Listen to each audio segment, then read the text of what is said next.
Between 1888 and 1889, Heinrich Hertz, Wilhelm Hahlwachs, and Philipp Lenard performed experiments that showed light of specific frequencies. That's over here. You can see the light right here, and you're showing it as waves that were incident upon certain polished metals. Here's the metal right here, and this represents the electron C, the electrons that are shared between all the different atoms in the metal. And at times, when specific frequency light hit this, electrons were emitted from the metal. The researchers found some pretty incredible effects.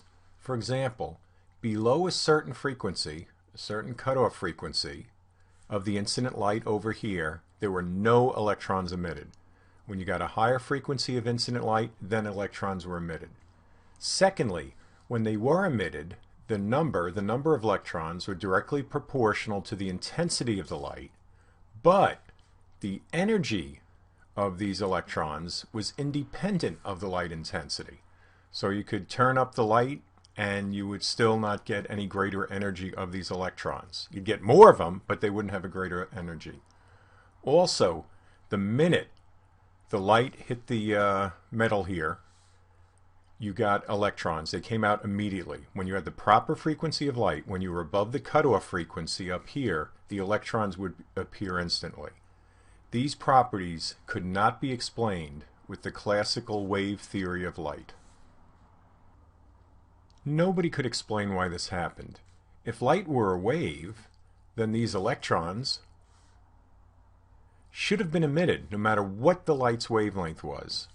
And if the light was more intense, then more electrons should have been emitted, again, according to the current electromagnetic theory. But that didn't happen either. So as Einstein looked at the problem, he made an assumption that had been made by Sir Isaac Newton. Again, we're not talking mechanics here. We're talking about light. Do you remember what he assumed about light? What was Sir Isaac Newton's thoughts about light? Albert Einstein theorized that light acted as a particle. The wave theory of light had been in place for a couple hundred years by this time. Newton originally said that light was a particle, and he explained many phenomena using that model. Afterwards, the wave theory of light took precedence. Now Einstein's going right back to Newton. And the observed energies of the light can be explained by Planck's law. E, the energy of the light, equals h, which is Planck's constant, times the frequency of the light. Now, earlier we found that the speed of light was equal to lambda f, so just substituting in for f, we come up with another equation for the energy of the light, energy of these photons. It would be h times the speed of light divided by the wavelength of the light. Actually, Max Planck did first apply his quantum theory to light trapped within a box. And he stated that if the light were in a box, it did act like a particle, but outside the box it acted like a wave. Einstein expanded on this and said light also acts like a particle when it's free, when it's outside of any confining box. He stated that light energy came in discrete packets of energy that were later named photons, again with the energy described by Planck. Thus, light is a group of photons which act like particles. This is a great example of how physicists continue to build on previous research. For example, Einstein used Planck's work, he used Newton's work, put them all together and came up with a new theory.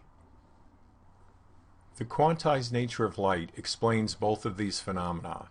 The first one, the electrons, are emitted only when light's frequency is higher than a certain value, and the energy of these electrons that are emitted is not continuous, it has specific values. So what Einstein postulated is light's traveling as packets of specific size. They are packets of energy. These are the photons, which are particle-like. An electron from the metal that the light is incident upon is only emitted when a single photon strikes it. So a single photon hits the metal, a single electron leaves. All of the energy of the single photon is transmitted to the electron, which will free it from its orbit, and then it can leave the metal.